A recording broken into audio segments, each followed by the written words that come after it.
اسلام نے وہ تمام تعلیمات ہمیں دے دی ہیں قرآن کریم کے ذریعے، احادیث مبارکہ کے ذریعے، کہ مسلمان بھٹک نہیں سکتا. ایسا نہیں ہو سکتا کہ اس کے سامنے کوئی رہنمائی موجود نہ ہو، کسی بھی صورت میں وہ گمراہ نہیں ہو سکتا اگر وہ تعلیمات اسلامیہ یعنی قرآن کریم اور احادیث مبارکہ کو سامنے رکھتے ہوئے اپنی زندگی گزارے. اسی طرح حلال و حرام کا بھی ذکر قرآن کریم میں واضح طور پر آ گیا ہے.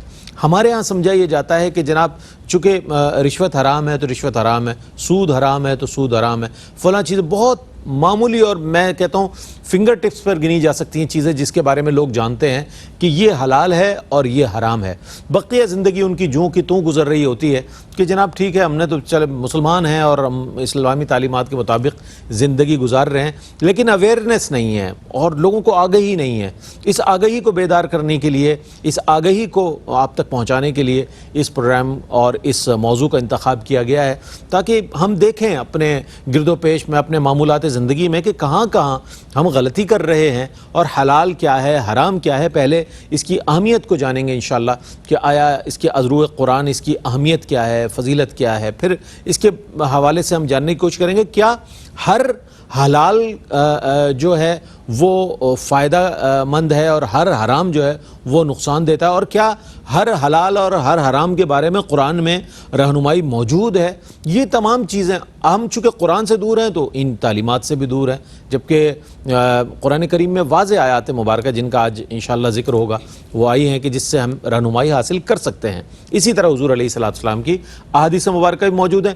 کل بھی انشاءاللہ حلال و حرام کے ہی حوالے سے ہم بات کریں گے. بہت اہم پروگرام ہے یہ، دونوں ضرور دیکھیے گا اور دیکھنے کے بعد کوشش کیجیے گا کہ انالائز کر سکیں، ہم تجزیہ کر سکیں کہ آیا ہم کس طرح کی زندگی گزار رہے ہیں. ممتاز و معروف عالم دین علامہ حافظ اویس احمد صاحب تشریف فرمائے. السلام علیکم ورحمۃ اللہ وبرکاتہ. وعلیکم السلام ورحمۃ اللہ وبرکاتہ. اور میرے بائیں جانب تشریف فرمائے علامہ مفتی سید زیغم علی گردیزی صاحب. السلام علیکم ورحمۃ اللہ وبرکاتہ. السلام ورحمۃ اللہ وبرکاتہ. اچھا حضرت میں یہ چاہتا ہوں ابتداً، چونکہ میں نے سرنامہ کلام میں بھی یہ بات عرض کہی کہ آیا حلال و حرام کے حوالے سے اس پر کچھ روشنی ڈال دیں، اس کی وضاحت فرما دیں عذرو قرآن، اس کی اہمیت کے حوالے سے، تاکہ ایک بنیاد فراہم ہو جائے ہمیں بات کرنے کے لیے. بسم اللہ. بسم اللہ الرحمن الرحیم. اہمیت کے اعتبار سے بڑا ہی اہم موضوع ہے یہ، اور معاشرے میں اس کی اویئرنیس بہت زیادہ ضروری ہے، اور قرآن کریم کا یہ بنیادی موضوع ہے. بنیادی چیز اس میں سمجھنے کی یہ ہے کہ رب کائنات نے اس پوری کائنات کو پیدا فرمایا ہے. بے شک بے شک. ہر چیز جو ہے وہ ایک ظاہر رکھتی ہے اور ایک باطن رکھتی ہے. بالکل. کچھ چیزوں میں جو ہے وہ ایک سامنے ہر ایک کو نظر آنے والی چیز ہوتی ہے، اور ایک اس کی حقیقت ہوتی ہے، یا کہہ سکتے ہیں کہ ایک اس کی اصل ہوتی ہے، یا کہہ سکتے ہیں کہ ایک اس کا باطن ہوتا ہے، ایک اوریجن ہوتا ہے. اوریجن ہوتا ہے. ٹھیک. عام آدمی کی نظر ظاہر تک جاتی ہے، لیکن وہ رب کائنات حقائق الاشیاء، چیزوں کی حقیقت کو جاننے والا ہے.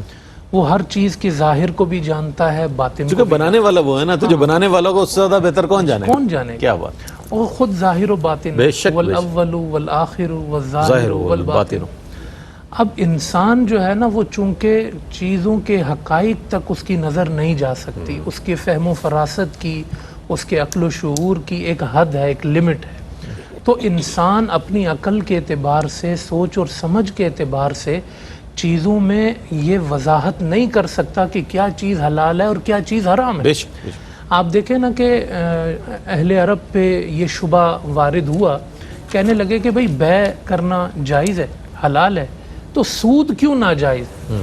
اس سے بھی نفع آ رہا ہے، اس سے بھی نفع تو آ رہا ہے. دیکھیں نا دھوکہ لگا انہیں. بالکل بالکل. قرآن وہ کہنے لگے انما البیع مثل الربا. ہاں مثل الربا. اللہ نے کیا فرمایا؟ احل اللہ البیع وحرم الربا. ہم نے الگ واضح کر دیا ہم نے کہ بیع حلال ہے، سود حرام ہے. آپ دیکھیں مشرکین مکہ تھے، وہ جانوروں کو لے جاتے تھے اور ان کو جو ہے وہ بتوں کے نام پہ کرتے تھے، کہتے تھے وہی خون بہہ رہا ہے، وہی گوشت ہے، وہی ساری چیزیں ہیں، تو حلال حرام کیا ہوا، یہ بھی حلال وہ بھی حلال. اللہ نے فرمایا وَمِنَ الْأَنْعَامِ حَمُولَةً وَفَرْشًا كُلُوا مِمَّا رَزَقَكُمُ اللَّهُ حَلَالًا طَيِّبًا وَلَا تَتَّبِعُوا خُطُوَاتِ الشَّيْطَانِ. یہ جو چڑھاوے چڑھاتے ہو اس کو حرام کر دیا، جو اللہ کے نام پہ ذبح ہوگا اس کو حلال کر دیا. تو یہ اللہ پاک کی ذات ہے جو ہر چیز کی چونکہ حقیقت کو شیطان کے جانتی قدموں ہے. پہ چلتا خطوات الشیطان. ہاں شیطان کے پیچھے نہ ہو, رحمان کی بات پہ آؤ. تو اللہ پاک ہر چیز کو جاننے والا ہے. اس نے ہمیں ہر چیز کو واضح کر کے بتا دیا ہے کہ یہ حلال یہ حرام, یہ حلال یہ حرام. لا تأکلوا اموال الیتامی, بھئی مال تو وہی ہے, وہی نوٹ گننے میں آ رہے کڑک کڑک وہی نوٹ ہے, لیکن اگر یتیم اس کی حرمت پہ فرق آ گیا. اگر یتیم کا مال ہے حرام. لا تأکلوا اموالکم بینکم بالباطل. کسی دوسرے کی ریڑی سے اٹھا کے آپ نے کھا لیا کہ جی بڑا میٹھا پھل ہے, بھائی ہے تو میٹھا لیکن ہے دوسرے کا. آپ کو فرق کرنا ہے. آپ کے رب نے ہر چیز آپ کو بتائی ہے, یہ لمٹ ہے حلال کی, یہ لمٹ ہے حرام کی. اسی لیے حضور نے فرمایا الحلال بین والحرام بین. اللہ نے حلال واضح کیا, حرام واضح کیا.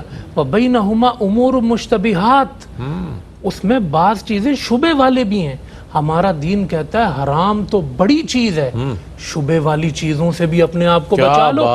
ایک دفعہ صدقے کی کھجور رکھی ہے آپ صلی اللہ علیہ, ایک کھجور کہیں رکھی ہے, آپ علیہ السلام گزرے, آپ نے فرمایا اگر مجھے شبہ نہ ہوتا کہ یہ صدقے کی تو نہیں ہے تو میں کھا لیتا. یہاں علماء نے لکھا یہ حضور بتانا چاہتے ہیں جہاں تمہیں شبہ ہو رہا ہو نا اس کو بھی چھوڑ دو. یہ حضور نے تعلیم ارشاد فرمائی. اچھا دوسری اہم بات اس میں یہ ہے کہ جب اس نے سب کچھ حلال کیا ہے تو بندہ کہے جی خنزیر کا گوشت تو نہیں کھانا, وہ اس نے حرام کیا. شراب پی لیتے, یعنی جو تمہاری طبیعت کو چاہ رہا ہے وہ تم نے حلال کر لیا. اور جو تمہیں, تو اس لیے ہر چیز اللہ نے جو حرام کی ہے وہ حرام ہے. پھر تم نے فرق نہیں کیا کرنا کہ مجھے ٹیسٹ کس میں آ رہا ہے, کون سی میرے نفع کے لیے, نہ اپنے نفع نہیں دیکھو. دوا کے نام پر یہ تو چونکہ ادویات میں الکوہولک جو اللہ نے کہہ دیا حلال ہے وہ حلال ہے, جو کہہ دیا حرام ہے. یا ایھا الرسول کلوا من الطیبات, رسولوں کو بھی یہ حکم دیا پاک کھاؤ, وَاعْمَلُوا صَالِحًا, نیک عمل کرو. پاک کھاؤ گے تو عمل نیک ہوگا, پاک نہیں کھاؤ گے تو عمل نیک نہیں ہوگا. یا ایھا الناس کلوا مما فی الارض حلالا طیبا, لوگو حلال طیب کھاؤ. ولا تتبعوا خطوات الشیطان, شیطان کے پیچھے نہ جاؤ. انہ لکم عدو مبین, وہ تمہارا کھلا انہ لکم عدو مبین, بے شک وہ تمہارا کھلا دشمن ہے. کون؟ شیطان. بہت اچھی بات ارشاد فرمائی.